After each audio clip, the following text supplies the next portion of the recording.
Hello dear students, आज के इस लेक्चर में हम members of a company chapter number 5 secretarial practice की एक्सरसाइज का क्वेश्चन नंबर 3, 4 एंड 5 सॉल्व करने वाले हैं। तो इसका एक्सप्लेनेशन स्टार्ट करने से पहले मैं आप सभी से रिक्वेस्ट करूंगी कि अगर अभी तक आपने चैनल को सब्सक्राइब नहीं किया है तो जल्दी से चैनल को सब्सक्राइब कर बेल आइकन बटन को प्रेस कीजिए ताकि आपको लेटेस्ट वीडियो के नोटिफिकेशंस मिलते रहे। आप कोई भी नया वीडियो जो आएगा, लेटेस्ट वीडियो आएगा, वो आप मिस ना करें। तो इसके लिए आपको बेल आइकन बटन भी प्रेस कर लेना है। एंड साथ ही let me tell you one more thing that dear students, ये जो चैप्टर नंबर 5 है इसकी ऑलरेडी क्वेश्चन नंबर 1 एंड 2 का सोल्यूशन ऑलरेडी अपलोड किया हुआ है। अगर आप लोगों ने वो वीडियोस नहीं देखे हैं तो ये क्वेश्चंस देखने के पहले वो वीडियो भी जरूर देखिए। तो यहाँ पर सबसे पहला जो क्वेश्चन है, क्वेश्चन नंबर 3 में कि study the following case and situation and express your opinion. आपको अपने ओपिनियन बताना है। आपको केस स्टडी है ये जो 3 मार्क्स के लिए आता है। तो यहाँ पर आपको एक्सप्रेस करना है कि Mrs and mister A work in A bank. Mrs and mister जो है वो बैंक में सर्विस करते हैं। इसका मतलब they have a daughter named miss Z. उनकी बेटी है जिसका नाम मिस जेड है, हु इज 11 years old, जो कि है ना 11 साल की है। तो अभी यहाँ पर इसके बेसिस पे ही आप लोगों को कुछ अपने ओपिनियंस बताने हैं। सबसे पहला जो क्वेश्चन है कि can Mrs and mister A invest in shares of the company. क्या मिसेस एंड मिस्टर ए है वो कंपनी में इन्वेस्टमेंट कर सकते हैं, कंपनी के सिक्योरिटीज परचेस कर सकते हैं। इसका मतलब ये होता है इन सिंपल कि क्या वो किसी भी कंपनी की जॉइंट स्टॉक कंपनी के शेयर्स होल्ड कर सकते हैं। तो इसके लिए वो इन्वेस्टमेंट कर सकते हैं। Yes they are eligible. तो आंसर में हम लिखेंगे yes mister and missus A can invest in shares of the company. Now B, can they buy shares in the name of their daughter Miss Z? क्या वो Miss Z के नाम पर purchase कर सकते हैं शेयर्स को?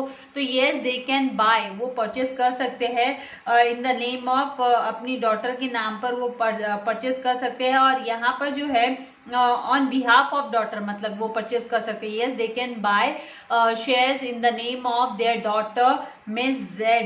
On behalf of Miss Z, they can purchase shares.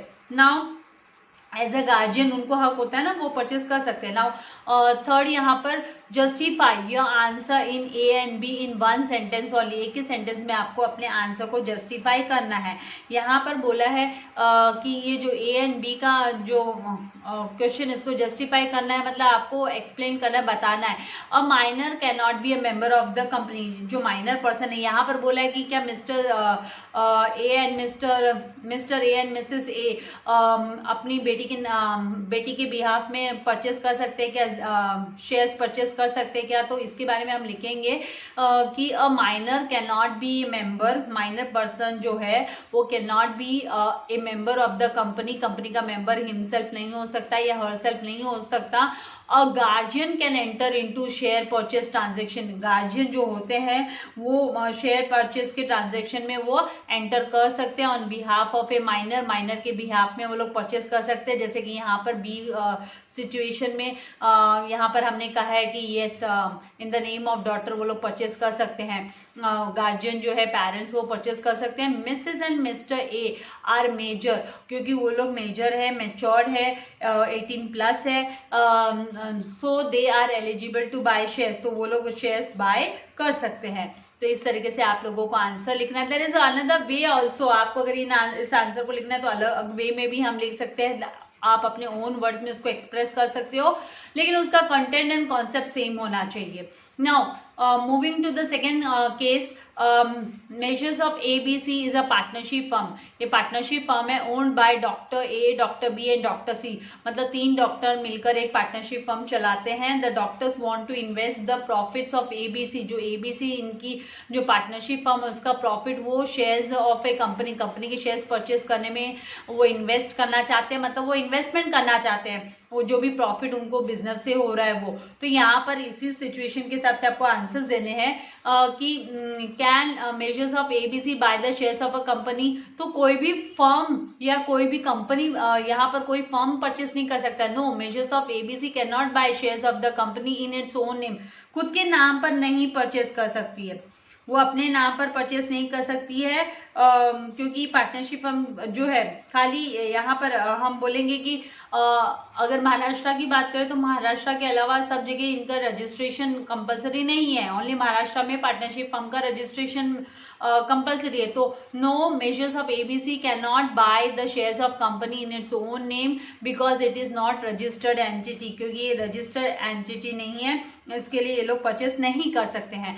Then can profits of Messrs of ABC be invested in shares held in the names of doctor A, doctor B and doctor C के नाम पर खरीदा जा सकता है। जो profits है firm का, पार्टनरशिप फर्म का, वो लोग क्या शेयर्स परचेस कर सकते हैं in the name of doctor A, doctor B and doctor C. तो yes, profits of major ABC, जो मेजर्स ऑफ एबीसी है, majors ABC can be invested in shares of company in the name of mister A, in the name of Dr. A, in the name of Dr. A, Dr. B and Dr. C के नाम पर खरीदा जा सकता है individually, because partnership firm can hold shares of company in the individual names of partners के individual नाम पर ही पार्टनरशिप फर्म जो है वो हेल्ड कर सकती है, शेयर्स ले सकती है। नाउ नेक्स्ट यहाँ पर जो है थर्ड क्वेश्चन की, are the doctors eligible to invest in the shares of the company, क्या डॉक्टर्स एलिजिबल है कंपनी के शेयर्स परचेस करने के लिए? तो हम लिखेंगे yes, the doctors are eligible to invest in the shares of the company, they can invest their profits in the share of the company, वो अपने प्रॉफिट को कंपनी के शेयर खरीदने में इन्वेस्टमेंट कर सकते हैं। हाँ, फर्म के नाम पे नहीं खरीद सकते, इंडिविजुअल नेम पे वो लोग परचेस कर सकते हैं। आई होप ये जो कॉन्सेप्ट है आप लोगों को अच्छे से समझ में आ रहे हैं। आप लोगों को चाहिए तो आप स्क्रीनशॉट लेकर और फिर आप नोट डाउन कर सकते हैं। नाउ यहाँ पर क्वेश्चन नंबर 3 दिया है कि ZEN limited has some investable profits इनके पास, please guide Zen limited with respect to the following. आपको गाइडेंस देना है उनको, आपको अपना ओपिनियन बताना है। तो यहाँ पे can Zen limited invest in the shares of itself, क्या खुद के शेयर्स में वो इन्वेस्टमेंट कर सकता है Zen limited? No, Zen limited can not invest in investable profits in its own shares. वो जो इन्वेस्टेबल प्रॉफिट है उसको अपने ओन शेयर्स में वो खर्च नहीं कर सकता है, खुद के शेयर्स परचेस करने में नहीं कर सकता है। Then B, can Zen in limited invest in the shares of 10 limited? हाँ, अगर वो चाहे तो वो दूसरी कंपनी के शेयर्स खरीदने में इन्वेस्टमेंट कर सकता है, शेयर्स में इन्वेस्टमेंट कर सकता है। तो yes, Zen limited can invest in the shares of 10 limited if its memorandum of, अभी इसके लिए क्या है, अगर उसके मेमोरेंडम ऑफ एसोसिएशन में, अगर मेमोरेंडम ऑफ एसोसिएशन उसको ऑथराइजेशन दे रहा है, authorises it to do so, अगर वो अलाउड कर रहा है जेल लिमिटेड को 10 लिमिटेड की शेयर्स में इन्वेस्टमेंट करने के लिए, तो वो कर सकते हैं। तो ये मेंशन करना पड़ता है, memorandum of association and articles of association. हम लोगों ने इंपॉर्टेंट डॉक्यूमेंट स्टडी किए, राइट। इंटरनल जो मैनेजमेंट को आर्टिकल्स ऑफ एसोसिएशन मैनेज करता है, मेमोरेंडम ऑफ एसोसिएशन है जो, जिसमें सारे के सारे यहाँ पर जो भी ऑब्जेक्टिव्स है सब कुछ मेंशन किए रहते हैं। तो ये डॉक्यूमेंट्स के बारे में अगर आप लोगों को ज़्यादा डिटेल में पता नहीं है तो आप please documents related to company आप स्टडी कीजिए, ताकि आपको ये जो कॉन्सेप्ट है वो अच्छे से क्लियर है। क्योंकि देखिए यहाँ पर कैसे, अगर आपको सेक्रेटरियल प्रैक्टिस में अच्छा स्कोर करना है, यहाँ पे आपको अच्छा स्कोर करना है, तो आपको हर एक वर्ड जो वोकैबुलरी है उसका मीनिंग आना जरूरी है। जैसे इंग्लिश में कैसे वोकैबुलरी हम सीखते हैं, राइट। नाउ थर्ड क्वेश्चन यहाँ पे, justify your answers in A and be in one sentence only. आपको एक सेंटेंस में जस्टिफाई करना है अपने आंसर्स को जो ए एंड बी में आपने लिखा है। एक कंपनी, यहाँ पे एक कंपनी मतलब जेन लिमिटेड की हम बात करें, बीइंग अ लीगल पर्सन, ये लीगल पर्सन है, can be a member of another company, वो अनदर कंपनी की दूसरी कंपनी के मेंबर हो सकते हैं इन इट्स ओन नेम, खुद के नाम पर वो खरीद सकते हैं by purchasing shares of that company, but can not invest its investable profit in its own shares. लेकिन अपने जो शेयर्स है, इन्वेस्टेबल प्रॉफिट जो है उनका, वो खुद के शेयर्स खरीदने में इन्वेस्ट नहीं कर सकते, दूसरे कंपनी के शेयर्स परचेस करने में वो स्पेंड कर सकते हैं, पैसा खर्च कर सकते हैं। तो आई होप आपको ये जो कॉन्सेप्ट है वो क्लियर हो रहे हैं। आपको चाहिए तो इसके स्क्रीनशॉट ले सकते हैं आप। आगे हम मूव करते हैं क्वेश्चन नंबर 4 पर। आंसर इन ब्रीफ दिया है, जहां पर आपको state any 4 ways of acquiring, ये जो क्वेश्चन है 4 मार्क का पूछा जाता है, मतलब एक क्वेश्चन 4 मार्क का आता है। Now state any 4 ways of acquiring membership of a company. एक किसी कंपनी की मेंबरशिप आपको अगर एक्वायर करनी है, आपको मेंबरशिप लेनी है, मतलब मेंबर बनना है, तो आपको क्या करना होगा।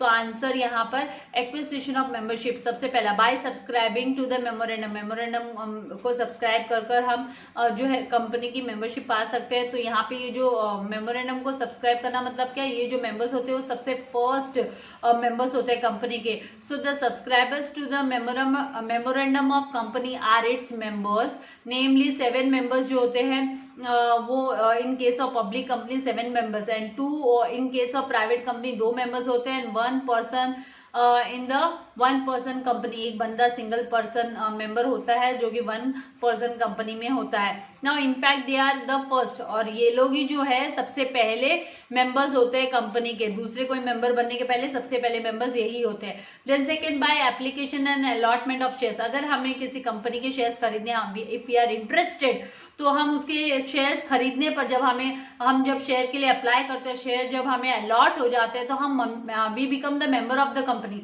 हम कंपनी के मेंबर बन जाते हैं। तो यहाँ पे any person who wishes to buy company shares has to apply for the same and on acceptance of application by the company, the person, मतलब वो अप्लाई कर सकता है। एक बार कंपनी ने एक्सेप्ट कर लिया उनकी एप्लीकेशन, तो मतलब उनको जो शेयर्स है वो भी इश्यू हो जाएंगे, अलॉट हो जाएंगे, राइट। तो the person is allotted the shares and becomes the share holder, वो शेयर होल्डर बन जाते हैं, thereby its member on entering his or her name in register of members. Then third यहाँ पर by holding shares in dematerialised form, अगर dematerialised form जैसे हमने पहले डिस्कस किया है थियरी इसमें कि सिक्योरिटीज जो है वो इलेक्ट्रॉनिक फॉर्म में रहता है, तो ये डिपॉजिटरी सिस्टम के अंडर में रहता है। तो यहाँ पे any person who has shares in his name as beneficial owner, जो डिपॉजिटरी सिस्टम में जो डीमेटेरियलाइज्ड फॉर्म में जिसके शेयर्स पड़े रहते हैं उस बंदे को बेनिफिशियल ओनर बोला जाता है। तो beneficial owner in the records of the depository is member of company. Now fourth यहाँ पर बाय ट्रांसफर, आपको 4 ही एक्सप्लेन करने हैं पॉइंट्स, टेक्स्ट बुक में 7 पॉइंट्स दिए हैं। अभी वो जो 7 पॉइंट्स है वो आपको अगर लॉन्ग आंसर्स अगर पूछ लिया गया, आंसर इन डिटेल दिया है, तो फिर वहां पर आप वही आंसर जो 7 पॉइंट्स, ऑल द 7 पॉइंट्स फिर आपको लिखने होते हैं। नाउ यहाँ पर जो नेक्स्ट है वो है ट्रांसफर। तो एनी पर्सन अगर वो किसी के नाम पर ट्रांसफर कर रहा है, एग्जिस्टिंग मेंबर जो है दूसरे बंदे को सेल कर रहा है, एक पर्सन परचेस कर रहा है, दूसरा सेल कर रहा है, तो इस केस में क्या होता है कि any person who buys shares of a company from an existing member से जब बाय करता है, परचेस करता है, राइट, तो he becomes the other person becomes the its registered member after company accept his transfer request. जब company उसकी transfer request accept करती है, जो जिस पर्सन ने परचेस किया है एग्जिस्टिंग मेंबर से शेयर्स, तो वो जो बंदा है, नया बंदा जिसने परचेस किया है, वो कंपनी का मेंबर बन जाता है। Then fifth one by transmission of shares. तो ट्रांसफर एंड ट्रांसमिशन में क्या फर्क है? ट्रांसफर मतलब ये बाइंग एंड सेलिंग हुआ का कॉन्सेप्ट हो गया, और ट्रांसमिशन में क्या होता है कि शेयर्स ट्रांसफर होते हैं after the death of the beneficial owner, की डेथ हो जाती है या मेंबर की डेथ हो जाती है, तो उसका जो लीगल रिप्रेजेंटेटिव होता है, नॉमिनी होता है, हेयर होता है, लीगल हेयर, वो उसके नाम पर शेयर ट्रांसफर हो जाते हैं। तो that is the in that term is known as transmission of shares, उसे हम ट्रांसमिशन ऑफ शेयर्स बोलते हैं। या जो मेंबर है वो इंसॉल्वेंट डिक्लेयर हो गया, या इंसैनिटी का केस हो गया, मतलब वो मेंटली रिटार्डेड हो गया, तो उस केस में ट्रांसमिशन होता है शेयर्स का। Now official receiver in case of insolvency and administrator, in case of insanity replace the concern member, तो वो कंसर्न मेंबर के जगह वो लोग ले लेते हैं, मतलब जो पहला जो पर्सन था उसके जगह पर उनका नाम फिर आ जाता है, they become the member. Now second question, state any 4 ways of cessation of membership of a company. Cessation का मतलब क्या होता है? टर्मिनेशन। तो यहाँ पर a person ceases to be the member of the company, मतलब उसको मेंबर ऑफ द, उसकी जो मेंबरशिप है वो कब सीज कर ली जाती है, कब उसके कौन से वे है कि जब उसकी मेंबरशिप को कैंसिल कर दिया जाता है तो when any of the following situation occur होती है, ट्रांसफर ऑफ शेयर्स, तो ट्रांसफर ऑफ शेयर्स, तो यहाँ पर आपको खाली वन वर्ड नहीं लिखना है, इस ट्रांसफर को भी आपको एक्सप्लेन कर देना है कि any person who buy share of the company from existing member becomes its registered member after any company accepts his transfer request, और जो एग्जिस्टिंग मेंबर है his membership terminates.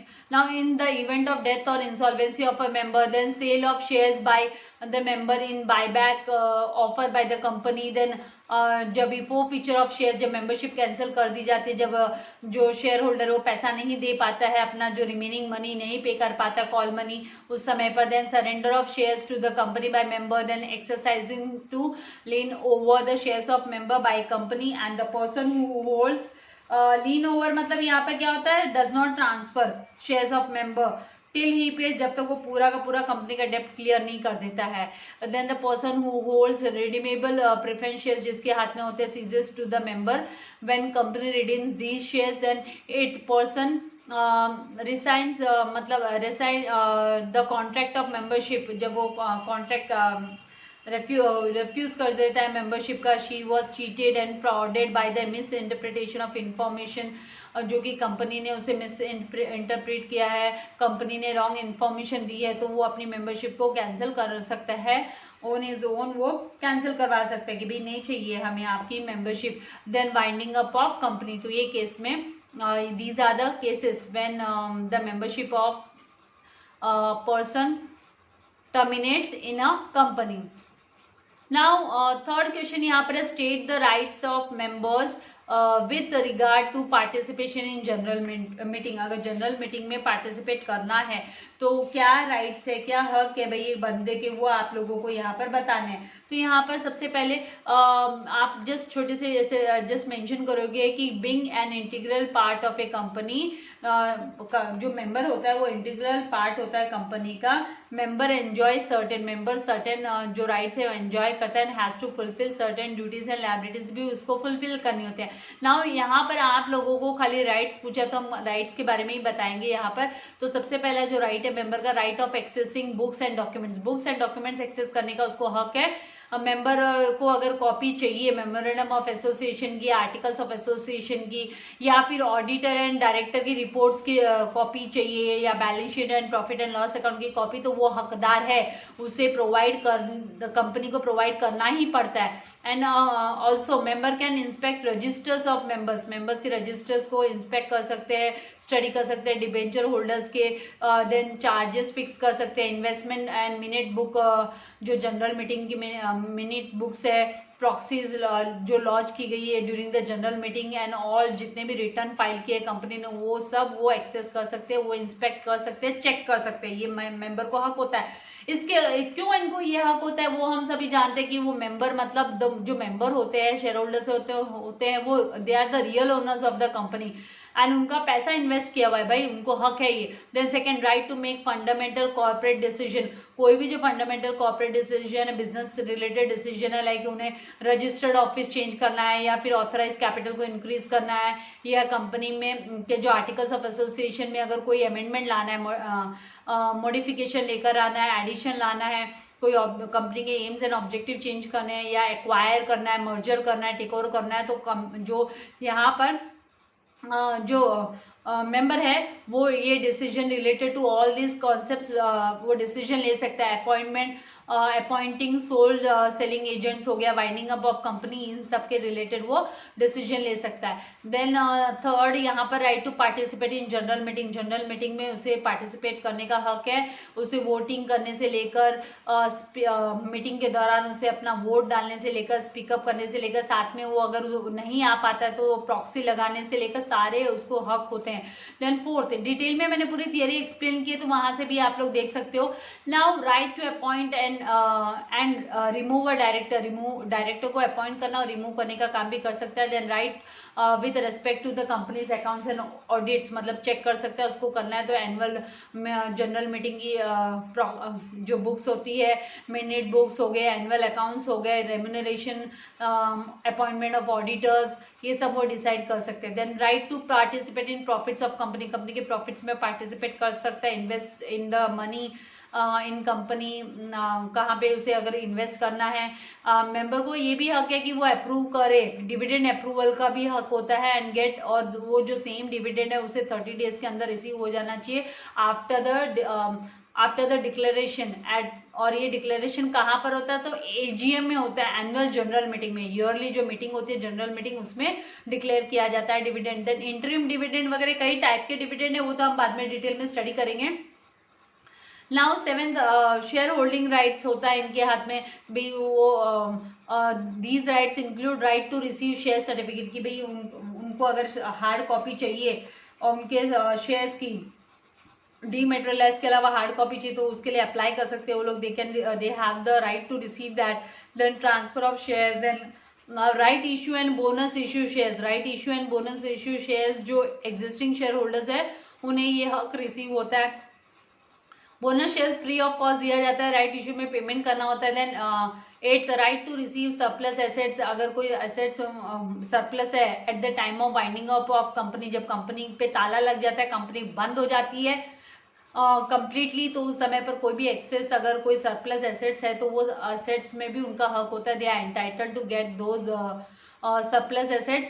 Then 9th right to class action suit, अगर उन्हें किसी ने miss interpret किया है, कोई अनलॉफुल या रॉन्गफुल मिसलीडिंग स्टेटमेंट दिया गया है ऑडिट रिपोर्ट में, तो कोई एनी 100 मेंबर जो है मिलकर केस फाइल कर सकते हैं tribunal for redress, they can reach to the tribunal, जहाँ पर जो कंपनी के शेयर होल्डर्स है वो अपनी जो याचिका दर्ज करवा सकते हैं। Members can demand even investigation भी डिमांड कर सकते हैं कि कंपनी के अफेयर्स एंड एक्टिविटीज को लेकर वो डिमांड कर सकते हैं। Also they can file a petition to wind up the company, और वो कंपनी को बंद करने की मांग भी कर सकते हैं। तो ये सारे हक उनके हाथ में होते हैं भाई, पावरफुल पर्सन है आफ्टर ऑल।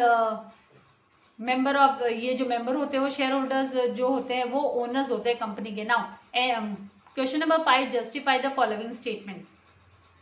आपको जो स्टेटमेंट्स है वो जस्टिफाई करना है। 4 मार्क्स के लिए एक क्वेश्चन आता है, मतलब यहाँ पे 3 क्वेश्चंस पूछे जाते हैं, 3 to 4 डिपेंड, अभी आपका यहाँ पर टीचर किस तरीके से पेपर प्रिपरेशन करेगी। यहाँ पर जस्टिफाई द फॉलोइंग स्टेटमेंट में सबसे पहले member and share holder are interchangeable terms है क्या, आपको जस्टिफाई करना है। तो 4 पॉइंट्स कम से कम एक्सपेक्टेड है। तो यहाँ पर member means a person, member का मतलब क्या है पहले वो मीनिंग लिख दो, फिर शेयर होल्डर का मतलब क्या वो लिख दो। तो member means a person whose name is registered entered in the register of members of the company.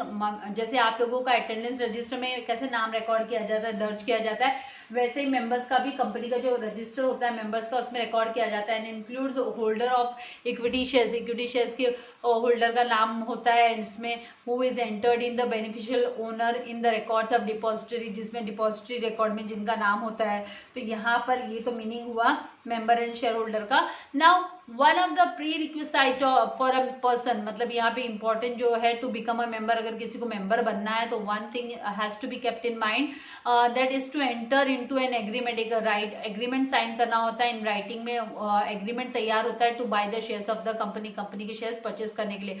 Then third, buying of shares of a company in the most common and easiest way में purchase करना, where by a person becomes a member of company. Then generally buying shares in the most common and easiest way or medium whereby a person becomes a member of company.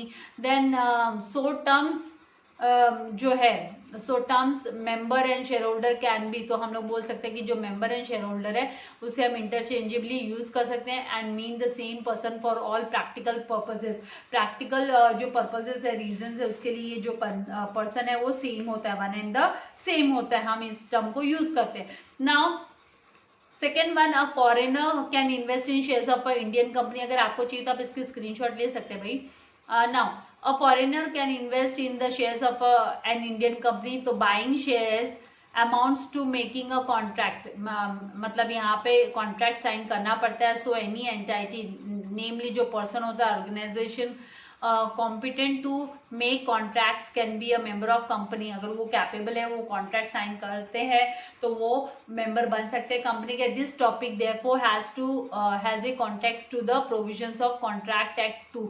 यहाँ पे इस topic में हम लोग contract के act के तहत ही इनको काम करना होता है. अगर फॉरेनर को कॉन्ट्रैक्ट उनको भी साइन करना होता है, राइट. तो since a foreigner can enter, वो एंटर कर सकते हैं into contract. Foreigner can buy shares of to be member of an Indian company, एक इंडियन कंपनी का मेंबर बनने के लिए. लेकिन यहाँ पर सब्जेक्ट टू प्रोविजंस जो भी है ना, फेमा में जो फेमा 1999 में जो भी दिया है, फॉरेन यहाँ पे जो भी दिया है उसके अंडर में ही, इस एक्ट के अंडर में ही उनको फॉलो करना पड़ता है.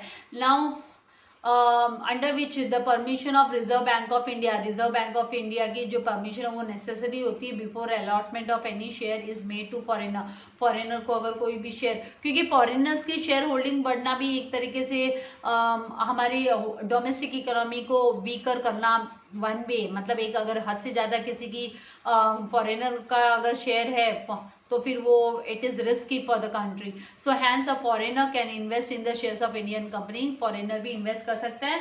And as per the provision of FEMA 1990 के तहत. फेमा मतलब क्या होता है? फॉरेन एक्सचेंज मैनेजमेंट एक्ट के तहत वो लोग जो है फॉरेन एक्सचेंज मैनेजमेंट एक्ट 1999 के तहत वो लोग परचेस कर सकते हैं. नाउ थर्ड वन, यहाँ पर instalment person ceases to be the member of a company. तो yes, shares of an instalment member, जो इंस्टॉलमेंट मेंबर है उसका शेयर्स जो है वो कोर्ट अपॉइंट करती है, ऑफिशियल रिसीवर को अपॉइंट करती है, तो उसके हाथ में चला जाता है.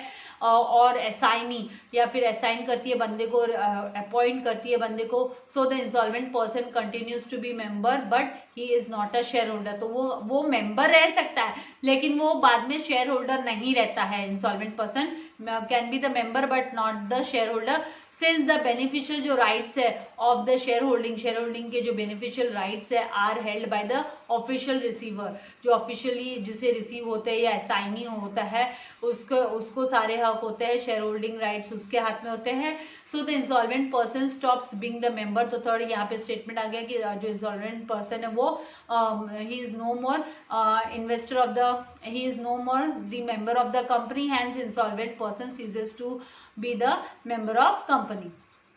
Now fourth, cooperative society is eligible to अगर आपको इसकी स्क्रीनशॉट लेनी है तो आप स्क्रीनशॉट ले सकते हैं. थर्ड इसकी. Now fourth, cooperative society is eligible to be the member of the company. तो yes, one of the prerequisite important जो आपको बात ध्यान में रखनी है for a person to become a member of a company is to be able to enter into an agreement sign करना होता है in writing to buy the shares of a company. And buying shares मतलब it amounts to making a contract. इसका मतलब कि आप contract sign कर रहे हो एंड एनी एंटाइटी, कोई भी entity who wants to become the member should be competent होना चाहिए to make the contract sign करने की एलिजिबिलिटी होनी चाहिए उनके पास में. सो रजिस्टर्ड होने चाहिए, इसका मतलब है in short. So cooperative society is a registered entity, ये रजिस्टर्ड एंटिटी है. So has a separate legal status है इनका and so they are competent to enter into the contract. Hence cooperative society is eligible to be member of a company. तो वो company के member बन सकते हैं. तो आई होप जो कॉन्सेप्ट्स हैं वो इजी भी लग रहे हैं और आप लोगों को जो पॉइंट्स हैं वो याद भी हो रहे हैं. नाउ फिफ्थ, यहाँ पर subscribers to memorandum of association are first members of the company. तो फर्स्ट पॉइंट यहाँ पर हम लिखेंगे कि the members subscribe to the memorandum of association during the company formation process. Company का जो फॉर्मेशन प्रोसेस है उसमें कुछ मेंबर्स जो है वो सब्सक्राइब करते हैं मेमोरेंडम ऑफ एसोसिएशन को. तो ये जो है in the case of private and public company की हम बात करें तो subscribers to the memorandum of company are its members, namely 7 members होते हैं in case of public company and 2 members in the case of private company and one person होता है in the case of one person is in the case of one person company में एक ही person होता है, 1 person होता है, right. तो यहाँ पर अभी next hence the subscribers to the, इसके लिए हम बोल सकते हैं कि जो सब्सक्राइबर्स होते हैं, subscribers to the memorandum of association है, वो क्या होते हैं, they are the first members of the company, वो फर्स्ट मेंबर्स होते हैं कंपनी के। नाउ 6 वैसा टेक्सचुअल लैंग्वेज, ये टेक्सचुअल से ही लिया हुआ है। 6th one, nominee of the members of OPC becomes it's member on death of member, member के डेथ पर जो ओपीसी के मेंबर है वो नॉमिनी और जो है वो मेंबर बन जाते हैं। तो according to the provisions made in the act, either at the time of the formation or at the time of joining as member, जब मेंबर बनना है, joining as member at the time of, जब member बन रहे हैं, या at the time of provision, according to the provision, according to the provision क्या होता है कि द एंटायर जो इधर at the time of formation, जब कंपनी को फॉर्म किया जाता है तो फॉर्मेशन के टाइम में मेमोरेंडम ऑफ एसोसिएशन को सब्सक्राइब कर कर मेंबर्स बन जाते हैं, राइट। तो यहाँ पर एंड जो प्रमोटर होते हैं, मेंबर होते हैं, वो लोगों को क्या करना होता है, they need to require to record and register his nominees name. तो उनको अपना उस समय पर उनको अपने नॉमिनी का और अपने जो लीगल हेयर है उसका नाम रजिस्टर करवाना होता है, दैट इज मैंडेटरी, वो रजिस्ट्रेशन करवाना होता है उनको। nominees name in the memorandum of one person company. In case of one person company, OPC मतलब one person company, the name of the nominee whose name is given in the memorandum of OPC, OPC के memorandum में जिसका नाम दिया रहता है, that person becomes its sole owner, वो ही एक अकेला बंदा इसका सोल ओनर बनता है, क्योंकि ये वन, यहाँ पर जो है 1 पर्सन कंपनी है तो एक ही पर्सन होना चाहिए। इन the event of death of the member, अगर मेंबर की डेथ हो जाती है तो जो उसका नॉमिनी होता है वो ही सिंगल ओनर बनता है, 1 पर्सन ओनर बनता है। नाउ 7th वन, यहाँ पर members of company are entitled to several rights, बहुत सारे राइट्स होते हैं इनके पास। तो being an integral part of the company of a company, member enjoys certain rights, जैसे कि पहले a member can get the copies of memorandum of articles and association, auditors and directors report, balance sheet and profit and loss account. Then members hold exclusive power होता है उनके पास to decide at the meetings of member. Even members have a right to receive the notice and agenda of all general meeting. Then members can have the right to appoint and remove the directors. Then member जो है can appoint and remove the directors, and member invest money in company with a hope of getting returns, कि भाई वापस उन्हें returns मिलेगा on the investment के, investment करने पे उन्हें पैसा रिसीव होगा बाद में। जैसे बैंक में पैसा सेव करते हैं तो कैसे इंटरेस्ट रिसीव होता है, तो ऐसे ही शेयर्स में पैसा इन्वेस्ट करते हैं तो डिविडेंड रिसीव होता है। तो in the event of winding up of company, जब कंपनी बंद होती है तो member is entitled to get shares of the surplus assets of the company if any. अगर कोई भी सरप्लस एसेट है तो वो सरप्लस एसेट्स में भी उनको उनका शेयर रिसीव होता है after the payment to all, जब वो सारे के सारे जो स्टेक होल्डर्स है, जितने भी क्रेडिटर्स, थर्ड पार्टीज है, जितने भी डिबेंचर होल्डर्स है, उन सबको पेमेंट करने के बाद में ये लोग को वो हिस्सा मिल जाता है। Hence the members of a company are entitled to several rights, इसके लिए उनके पास बहुत सारे राइट्स होते हैं।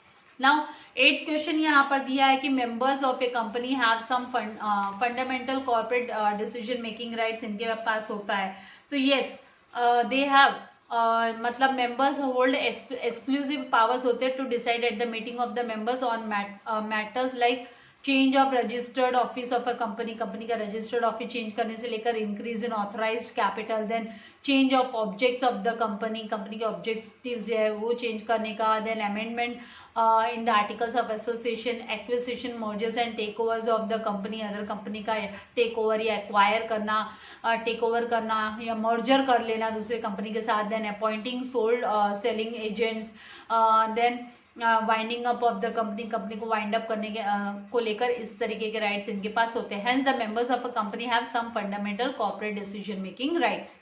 Now last but not least here 9th, transfer of shares results in termination of membership. Yes, अगर आपने अपनी चीज किसी को, अपना पोजीशन, अपनी कमोडिटी का पोजीशन किसी और को हैंड ओवर कर दिया सेल ऑफ कर दिया, तो फिर you will not be the उसके ओनर आप नहीं होगे, राइट। तो इसीलिए जब ट्रांसफर कर दिए जाते हैं शेयर, मतलब आपने पोजीशन जो है वो किसी और के नाम पर दे दी, उसको ट्रांसफर कर दिया, तो transfer of shares refers to passing of ownership, ownership pass on कर देना, and position of shares from a share holder to another person, एक शेयर होल्डर से another person by way of sale और gift, gift देकर या cell कर transfer किए जा सकते हैं। यहाँ पे जरूरी नहीं कि सेल ही किया जाए, गिफ्ट भी दिया जा सकता है। तो यहाँ पे आपने पोजीशन जो है वो किसी और को दे दिया है उस शेयर्स को हेल्ड करने का। So any person who bye shares of a company from an existing share holder, अगर एग्जिस्टिंग मेंबर से परचेस करता है कोई, तो वो that particular person who has bot,